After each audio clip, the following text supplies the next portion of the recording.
I got him. You got it. You stay out here, bro. Y'all keep him out here. Yeah, see the body. See that? Yeah. I think they're locking your butt up, what I think. I think you've been lying to me this whole thing. You did get them right. I think you're a liar, what I think. Definitely did. You've got the freaking box. You've got the dead gun. Man, I'm telling you, all I know is the guy told me that they were suspects in a murder case. The first thing that popped in my head was that gun. And I don't know what the is going on, but I want to know.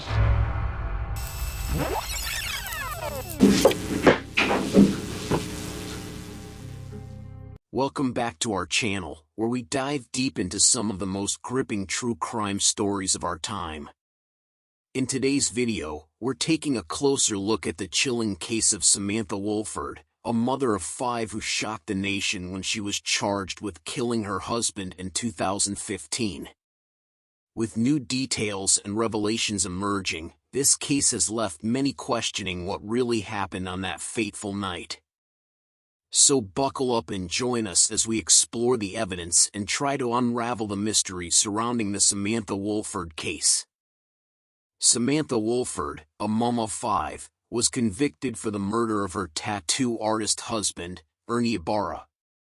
Police were called to the family's house in Titus County, Texas, after a panicked Wohlford called her mom, Rosie, on February 20, 2015. Wohlford claimed 3 masked men had broken into their house, tied her up and gagged her. She told police her husband had been brutally attacked and kidnapped. Ibarra's body was found the same day in some remote woods. He had been shot dead. Titus County 911, what's your emergency? I have a home invasion. My niece is tied up.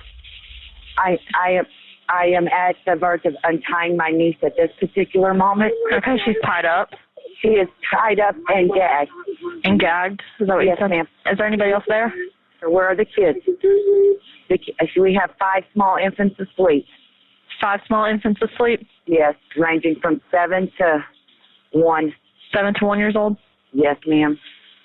Does she know, Samantha, did you know who the suspects are? Can I talk to her? Is she able to speak? Yes, ma'am. Hello. Hi, Samantha. I know you're upset, but I'm going to ask you a couple questions. Do you need EMS? No, they didn't do anything to me. They hit me once. She's advising no, they only hit her once. Okay. And I just asked my aunt if it was bruising or anything, and she said no, they hit me in the face. Okay, they hit you in the face? Yeah, they had me tied up, and they dragged me down the stairs to face my husband. And when my husband went in and faced me, they hit me in the face, like, backhand slapped me. And so he looked at me then, and they said, I thought that would get your attention, and I want you to stare at this woman. Do you want us to kill her? And he said, no. And they said, then tell us the truth. And he said, I don't know anything. The purpose of a 911 call is to get help immediately, but here Samantha is telling an elaborate story. Instead, her focus should be on getting help finding her husband. She should be asking the officers to go search for her husband right away. Instead, she is giving details of what supposedly happened. There is no urgency in her voice. Samantha's love for acting is no secret, as she told us in one of her YouTube videos how she wanted to be an actress. Always wanted to be an actress. I think it is so much fun. I've been extras in movies. I've had small parts in like short films, and I've done plays. I think it is so much fun, and it is so beautiful. It is one of the most amazing forms of art ever, to be able to express yourself that way. I think it's amazing. Let's take a look at the body cam footage from the sheriff's office of the alleged home invasion. Sheriff's office. I'm upstairs. I'm sorry, sir. Okay. Sorry. Okay. Here. Are you still talking with Sheriff? They told me that I have to stay. Tell her you're here. I did. She still put you on She said hold. she still has a few questions for me before I can get off. Let me have it and I'll take care of it, and you talk to them. So, walk me through what happened. I don't honestly know what happened.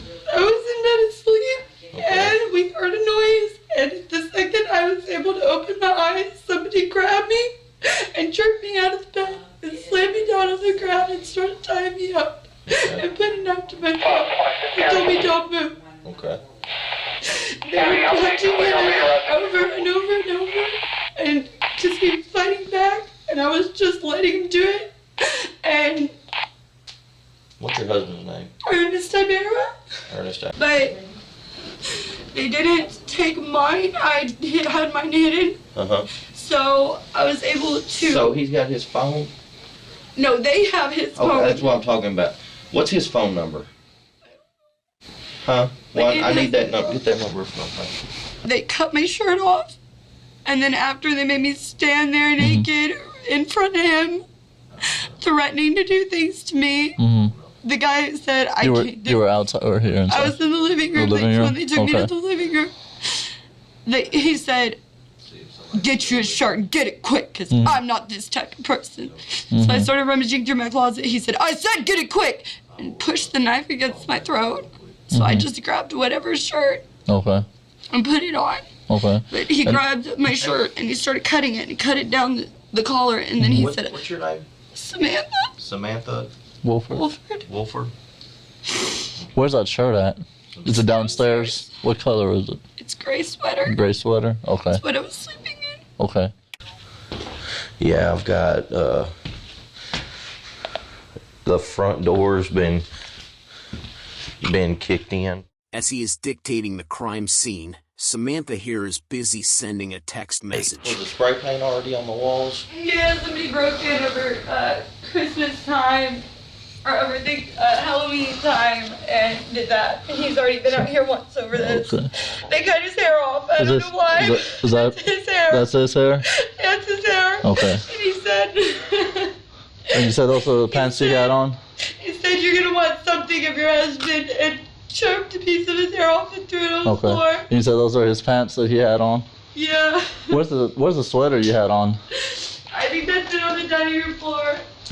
Or on the chair. On the chair? Gray sweater, it's got a cut all over it. Okay. I said I got another car pulling up. Let me go see who this is.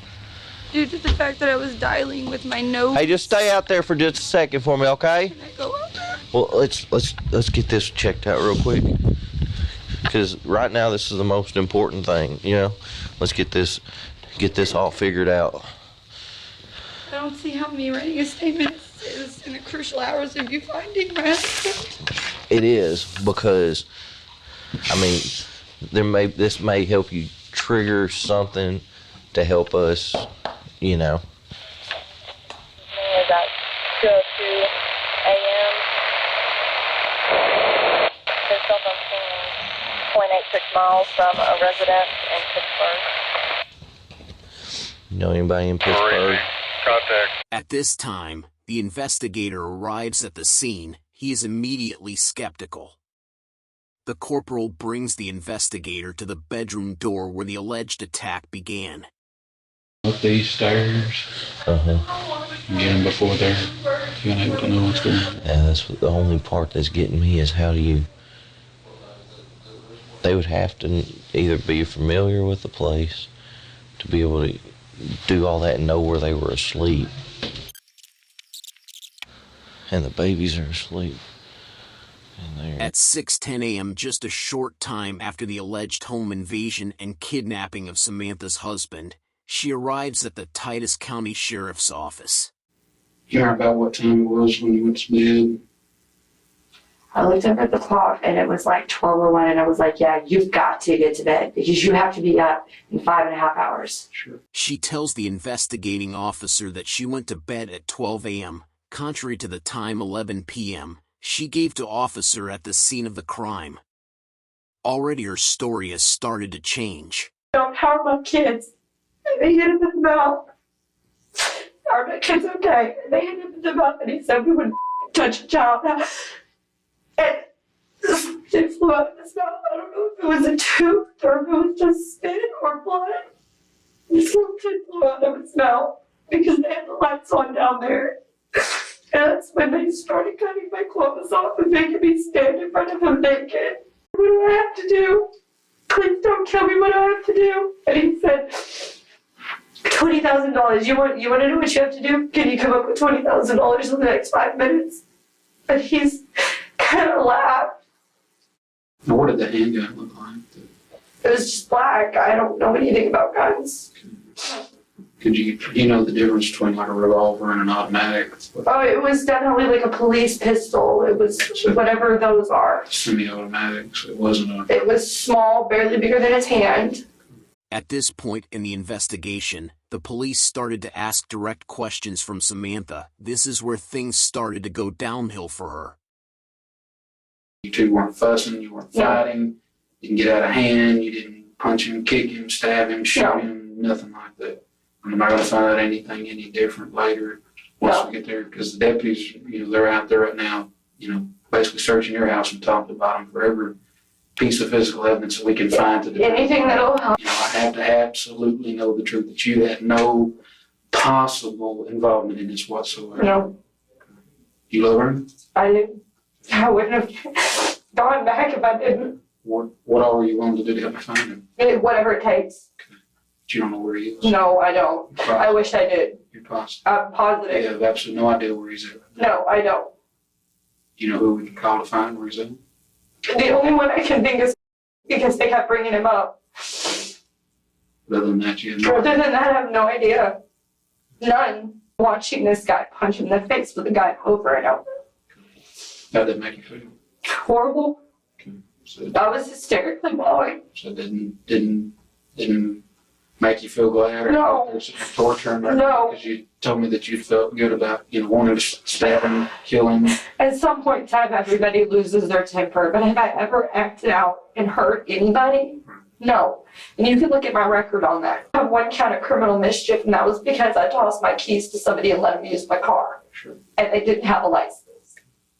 Now, when they cut your shirt off of you, was it violent, or did they just take their time and just... No, they jerked it out and started slashing at it with this apparently dull box cutter, and then when it didn't work, ripped it off over my head and threw it to the side. So it wasn't completely cut in half, right? No, they started cutting like they were going to cut it down or across, and the blade wasn't working, so they said and ripped it off over my head.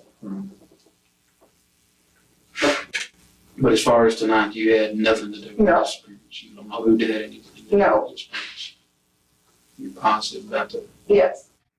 Well, what I need you to do for me is make me a list of everybody, friends, family, contact numbers, his boss, where he works at Little Caesars, his boss where he works at the Talcott Woodcraft. The investigator now exits the room, and the sheriff will come and question her. And this is why that it's very important, honey, that we want you to be honest, because I'm going to tell you what, the evidence we found on the scene, it's just not matching. I don't think you harmed this boy, but I think you know who did, because if somebody's going to kidnap him, why is there his blood in y'all's pickup? Kidnappers ain't going to use the pickup to do something with him and then put him out there and put him in the truck and haul him back. In his pickup, his blood? Mm-hmm.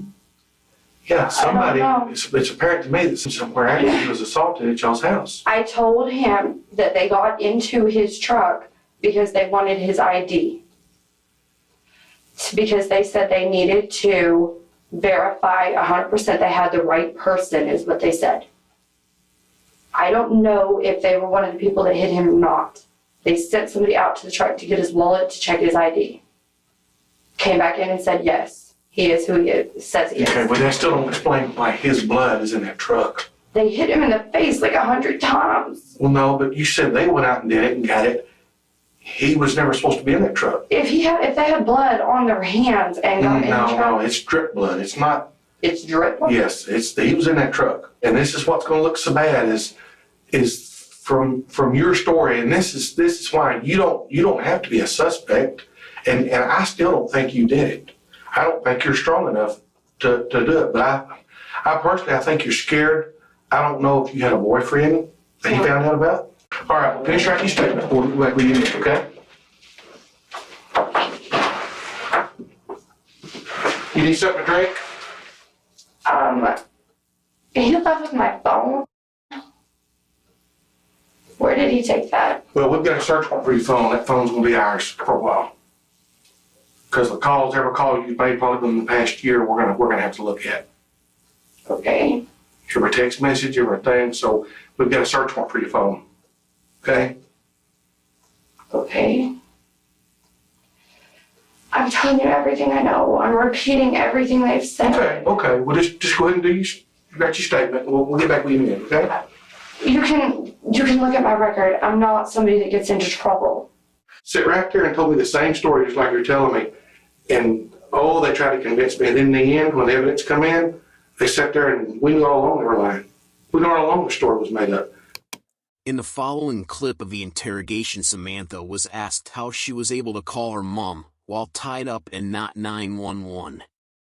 She claimed she was using her face to dial so couldn't call 911. An investigator asked, "Well, how did you dial your mother with your face?" Wohlford replied that she had dialed the first number that came up, but the detectives didn't buy it. I will be the first person to come forward because I want it found. So let me ask you something. How did you call for help if you was tied up? I used my nose. So they didn't take your phone in. They left your phone there. They asked me if I had a phone, and I told them no. And they asked him, so how'd you get to it? How'd you get to it? I wiggled on my side. Where was it? Where was I was on this side of the upstairs, and it was shoved up underneath the edge of the bed on this side of the upstairs. Who did you call? My mother was the first number on my call list. I just used my face. And so instead of calling 911 for help, you called your mother? How do you press 911 with your face? Well, how did you dial your mother with your face? I didn't dial my mother. I just pushed the first thing that was on there. It had just happened to be my mom. On her phone, the detectives have found her talking to other guys. She is justifying her actions by portraying her husband in negative light by hinting at verbal abuse. People in this situation avoid speaking ill of the loved ones who are missing or deceased. This could be her attempt at setting a possible defense if later she is proven to be involved. Now see, here's something else I don't understand. Maybe you can help explain it to me. You talked about how much you love Ernie, right? Mm-hmm. But though you're talking to Brian, you're talking to Alan. I'm not allowed to have friends because I'm married? Oh, no. No, not that kind of friend when people like you, No, do you think that's normal?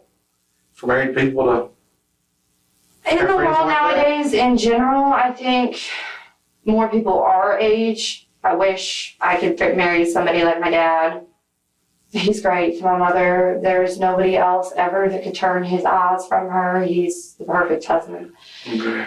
God knows I didn't marry anyone. He cheated on me more than once, and I think every once in a while to hear that I'm beautiful and to hear that I am an attractive person and that I am not the most horrible person in the world, it's nice. When pressed a bit by the detective, Samantha gave 3 names and changed the whole persona. Rita, hey, there is one other way that we can make absolutely sure and clear you. We can give you a polygraph test. Would you mind me speaking to my mother before I completely agree to that? Well, but now if you have nothing to hide, why would you want to talk to your mama? Because it's nothing against you personally, but just cops in general. You hear such negative things and how they are not out to help you, and CPS is the same way, and I just kind of want to get my mom and dad's opinion on if it's in my best interest. You know what? You know what I think? I think it's not going to be long. I think they're locking your butt up, what I think. I think you've been lying to me this whole thing. You did get them right. I think you're a liar, what I think. I think you know exactly who did this, and I don't buy your freaking story for a minute. That's what I think. So I tell you what, let's do. Let's just get on with it. The only other thing I know, and I don't even know, I know that it's a suspicion. Okay. I've been up at the hospital with my friend Charlotte. Okay. And she's got a guy there, and I swear to God, I cannot go up there that I said any of this. Okay. Because they have a lot of friends around here, and my life will be in a lot of danger. Okay. But the only other thing I know is venting to her and talking to her about problems. Like I just told you, I have a problem with talking to my friends about our problems. Mm-hmm. I don't have many of them. So when I do get with one of my friends, I want to talk about any problems we might have had. And honestly, lately, it hasn't been many. Okay. We have had problems in the house, and I haven't seen Charlotte in a long time. Okay, come on with it. And she's got this guy in the room with her, and he gets to talking about how a man shouldn't treat a woman that way, and how you don't do those things to a person, and he's going to deal with the situation. Okay. I didn't take him seriously. Okay, you see, Sam, you know who did this, but that does not make But I you don't guilty. have any proof that he did. I just have what he said. Okay, who is this guy? His name's John. John who?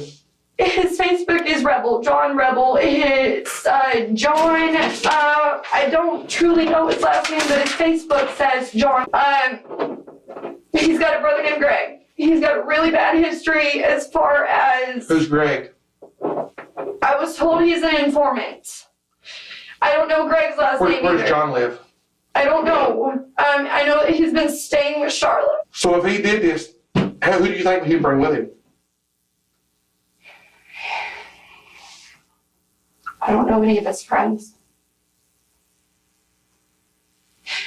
But yesterday at the hospital, he had a guy that I do know from town with him. His name is Tay. Who? Tay Rhymes. Something to let you know that there was them inside that house? Not 1,000% particular, but I'm pretty sure it was him. The height and the weight and the way he was talking on gangster. You pull yourself together and get to writing, and we need to arrest these folks and keep them off the street where they can't hurt you and your children. There was a third person with him. Okay, who do you think it was? He's got people that stayed with him. Who, John Rebel? When they were in the hospital before this happened in my house. Yes. Tay was with him. There was another guy, I don't know his name, but he pretty much fits the bill of the third guy. There was three people? Yes, at the house there was 3 people. And at the hospital yesterday, you can look at the cameras, there was 3 people. So they'll have them on the video camera there at the hospital? At the hospital, yes. Okay. There was Tay and that guy and this third party. The one that I said was basically like the ringleader that was bossing everybody around. The other 2 really didn't talk much other than a word here and there. But it was the big guy, the third. At this point in the investigation, Samantha has named 3 people John Rebel, who we now know as Jonathan Sanford, Tay Rhymes, whose real name is Octavius Rhymes, and the third party, JoJo, who is Jose Ponce. The police obtained the information from the local hospital where they determined it was John and JoJo in Charla's room. They are brought in for interrogation. Too, because I think there's some things you're probably going to need to tell me. Your side of the story. And see if it's going to match Samantha's. Because Samantha, well, I'll be honest with you, she's pointing the finger at JoJo. She said you was with him. Now, do you want to talk to me just a little bit about this? Yeah. Okay, well, let me tell you what they're saying first. Because I think you'll be honest, because our bear's dead. He's dead. But now, according to Samantha, you was just a bystander. Why, JoJo beat the living crap out of him up in that room where we got all the blood and collecting evidence. They go in, I'm the only person that knows the layout to the house. So JoJo asked me, like, where they sleep at? And I just walked up, stopped, and told them, man, look, upstairs. They didn't go up. I have to go up in the middle. It was JoJo, me, and then the last dude. We go up. And that's when all hell breaks loose. Beat the living hell out the dude. Honestly, me personally, I do not believe Samantha really had a hand to play in it. I think that what she was saying just kind of got took too far. Okay, so what happened? Who beat the hell out of him? JoJo and the other guy. Go start the vehicle. He throws me the keys. So I'm like, what the f? So I start running back to the vehicle, and in my mind process, this is my neck of the woods now. So you know where you're at? Yeah. This is my neck of the woods. We're fixing to go out there, me and you. We're going back out there. Because everything you're saying so far is matching 100%. Before I make the vehicle, all I hear is pop. Who's got the gun? JoJo does. Hey, listen, man, everybody's done pointing the finger at you as being the one that pulled the trigger. That's what I'm saying, dude, and I didn't. Who pulled the trigger then? Jonathan. In the interrogation room, John and JoJo are putting the blame on each other, whereas both can be charged as an accomplice to murder. Police take John out in the woods to locate the body. Yeah, I see the body. See there? Yeah. That's him. Definitely did. Okay. What we need to do now, oh yeah, he's dead. He's not gonna be alive. What we need to do now is two of us need to break off and take him and use the recorder and let's go get that gun. John leads the investigators to the house of a woman named Lacona, who was in a relationship with JoJo at the time. After a search, the gun was obtained from her house.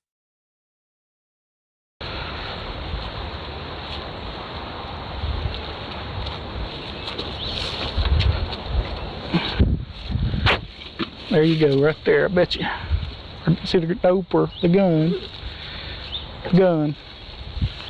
Well, All I know is the guy told me that they were suspects in a murder case. The first thing that popped in my head was that gun. It was not in the box where it was always at, and I don't know what the is going on, but I want to know. okay, well, just like the other officer told you, we're investigating a murder. All right? There was a guy killed last night. He was executed. Octavius Tay Rhymes also arrives at the sheriff's office in hopes of getting a deal. I admitted to y'all, that I was in the vicinity when they took the dude from his home. But I didn't realize that they were planning on doing. So like I said, yeah, I know y'all ran my criminal background history already. I don't have no violent background. I don't have no felonies, no misdemeanors. No, I've never been in no serious trouble like this ever. So I'm trying to work with y'all, but I can't really give y'all no more information if there ain't no deal on the table.